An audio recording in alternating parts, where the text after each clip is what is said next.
Bonjour à tous. On se retrouve pour le montage en commun de la coccinelle.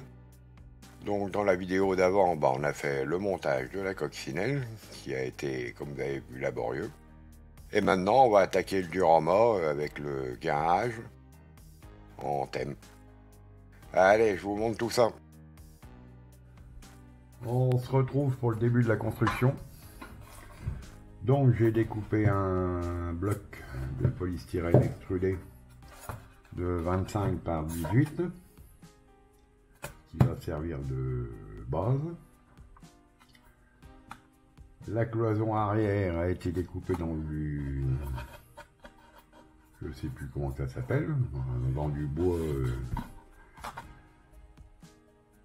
dans du bois.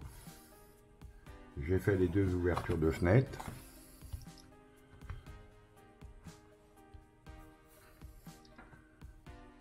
Qui vont être là, et là. Au sol, j'ai fait une fosse. Vu que le véhicule, je prends la voiture, viendra au-dessus, comme ça. Donc ça fait une fosse de visite.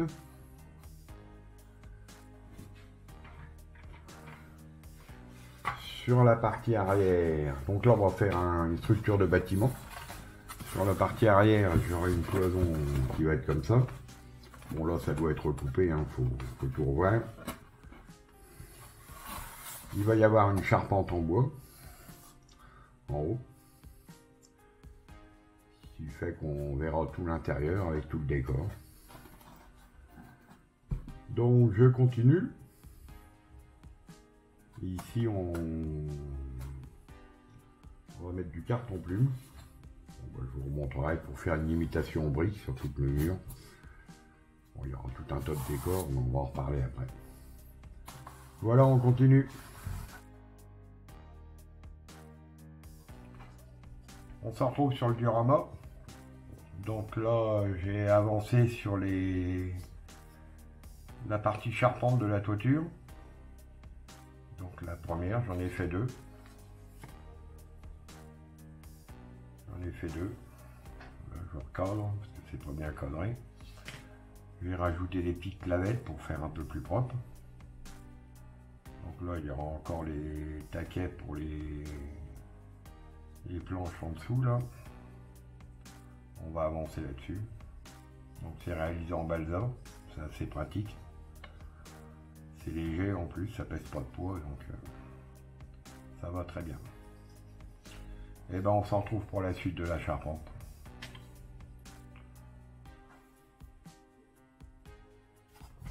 On se retrouve sur l'assemblage du garage. Donc les deux ensembles sont posés. J'ai préparé une partie de la toiture. Là les piquets c'est amovible, hein, c'est pour tenir le temps que je fasse le montage, pour rien qui casse, après il y en aura plus. Donc devant, vous voyez ça tombe tout seul. Devant ça fait ça. Sur le côté comme ça. Donc là ça va être recouvert avec des lattes en bois. Et après je mettrai un toit en tôle dessus. Sur le devant, volontairement, j'ai pas fait les bouts sur toute la longueur. Je mettrai que des tôles sur le haut et sur le côté. Celui-là il est mis, c'est pour tenir l'ensemble. Comme ça permettra de voir sur l'intérieur. Bon là c'est brut, il n'y a rien de coupé, tout va être taillé après en fonction des tôles et des bouts de bois, des planches que je vais remettre dessus. Voilà pour l'avancée. Et ben je continue et je vous montre la suite. On se retrouve sur la toiture. Donc j'ai terminé la partie bois sur le dessus. Coller des petites lamelles. Sur le devant, j'ai laissé l'ouverture comme j'avais dit pour qu'on voie à l'intérieur. Sur toute la partie toiture, après viendra des tôles ondulées que je traiterai avec des effets de rouille, un peu comme j'avais fait sur le diorama d'atelier de maintenance. Sinon, devant, bah, ça fait cet effet-là, fini. Avec la deuxième traverse. Et le dessous, qui sera bah, bien sûr teinté. Hein, on va pas laisser ça de cet effet-là. On va faire un aspect vieilli. Et après, on reviendra reposer tout ça sur l'ensemble au-dessus de du garage. Allez, on continue. On se retrouve sur le Durama. Donc là, j'ai attaqué le garage, l'habillage des murs en carton plume que j'ai remis par-dessus la planche de bois pour faire du décor. Donc j'ai gravé toutes les briques dans le mur. Là, j'ai fait une petite surépaisseur sur le bas. Je verrai après comment je vais faire les décors de peinture. J'ai commencé à poser les cadres dans les fenêtres. Bon, là, il y a encore... Ça va être coupé en deux et puis avec des petits carreaux. Voilà. Bon, le carton plume, comme je dis, c'est vraiment le produit miracle pour faire du décor. Très pratique.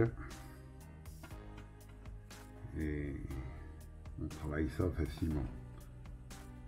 J'ai un tuto comment réaliser les routes, une route pavée. C'est le même système, hein. Sauf que là on grave en ligne droite au lieu de faire des pavés par impression. Donc je vous mettrai un lien dans le descriptif et vous pourrez voir. Voilà, bon allez on continue et puis on se retrouve après. Voilà, on se retrouve sur le diorama. Donc les briques tout à l'heure étaient imprimées. Là j'ai fait un effet sur les briques, comme d'hab avec du papier d'aluminium que je roule en boule et que je roule dessus. Ce qui permet que ça fait une petite structure sur les briques. Là, je vous montre là, peut-être qu'on verra mieux ici. Je sais pas si vous voyez. Ça marque les briques et ça fait un effet un peu usé. Donc l'ensemble va venir comme ça. Pour faire le tout.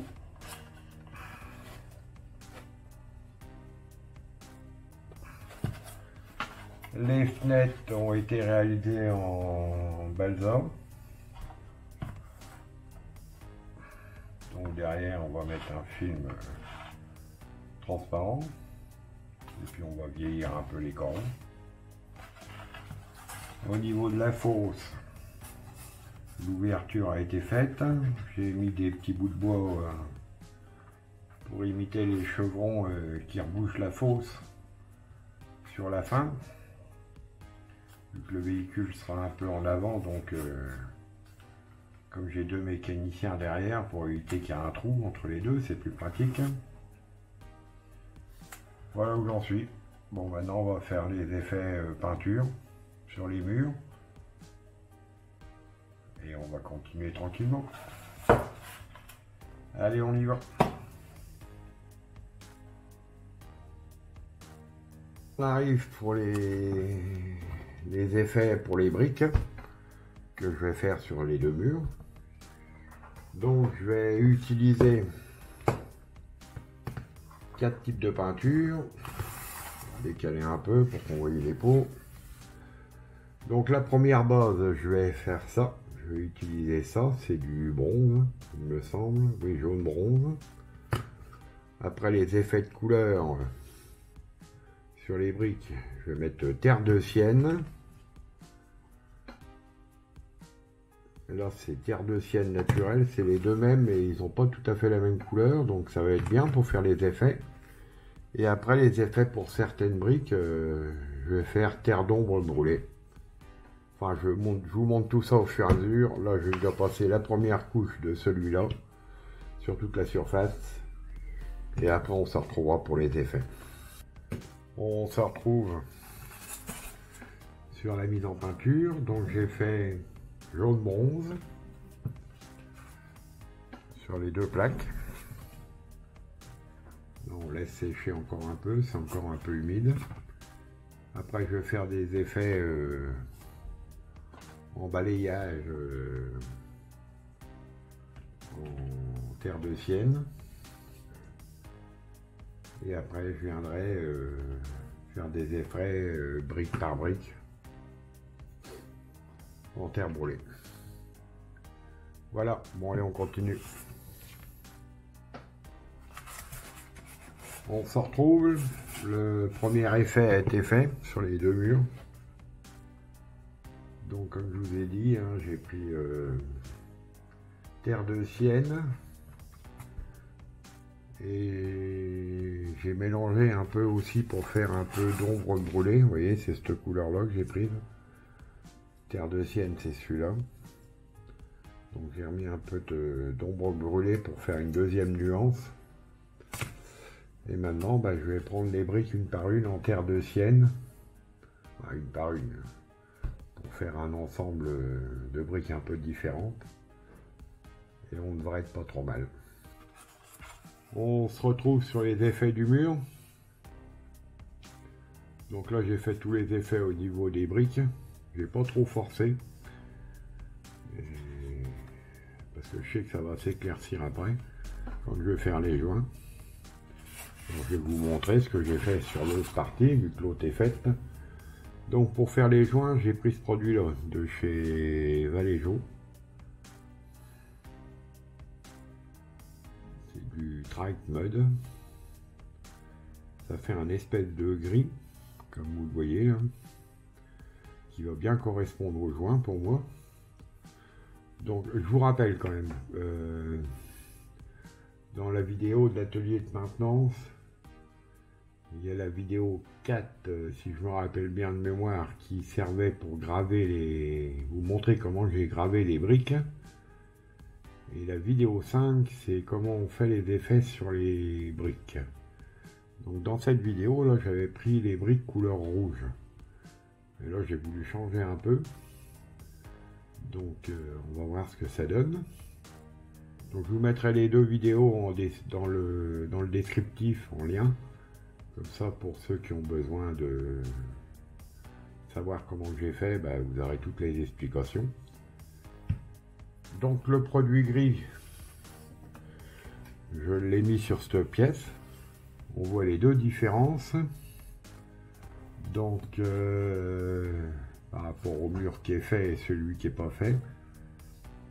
Donc le gris, il faut savoir qu'on le passe, on badigeonne tout. Bah, je vous dis, c'est comme sur les briques rouges. Les briques rouges, j'avais fait des joints en blanc. Donc on badigeonne tout. Et après, on essuie avec un chiffon humide pour enlever tout le surplus sur les briques et qu'il reste que les joints. Bien sûr, avant de faire ça, vous mettez un coup de vernis. Ça évite de trop détremper la couleur en dessous. Bon, bah ça change un peu par rapport aux briques rouges. Je trouve que ça fait pas trop mal. Donc on verra par la suite. Allez, je vous montre le reste. Voilà, les joints ont été faits sur les deux murs. Ça va rendre ça une fois fini. Bon, je pense que je vais refaire encore un petit effet de vieillissement avec un jus de terre brûlée, mais alors un jus vraiment très liquide, juste pour faire des ombres par endroits. Et je pense que ça sera pas mal. Et ben on va attaquer la suite maintenant, et puis je vous montre ce que je vais faire sur ces parties là. Toutes les parties bas, c'est les remontées de poteaux. Donc je vais vous montrer ça. J'ai un masquage à faire avant, donc on en reparle après. On se retrouve pour la suite. Donc comme j'avais dit, j'ai fait les poteaux en blanc avec les bonnes murs. J'ai fait un écaillage après avoir mis de la laque. Et ça fait un résultat pas trop mal. Donc bien sûr, je vais vieillir un peu la peinture en faisant un jus par-dessus. Mais voilà le résultat que ça va donner à peu près. On arrive à la fin de la vidéo. on est déjà à 15 minutes, donc c'est déjà très bien. Dans la prochaine vidéo, eh ben, on va faire la suite du diorama, avec encore un peu de peinture, et après toute la partie des accessoires et des taillages intérieurs. Je vais vous montrer tout ça, vous verrez, ça va être pas trop mal, je pense. Pour ceux qui ne sont pas encore abonnés, bah, pensez à vous abonner pour rien louper de la suite de la construction. Pensez aussi à activer la petite cloche, comme ça vous êtes sûr de recevoir les notifications. Et puis un petit pouce bleu, ça fait toujours plaisir. Allez, je vous dis à bientôt.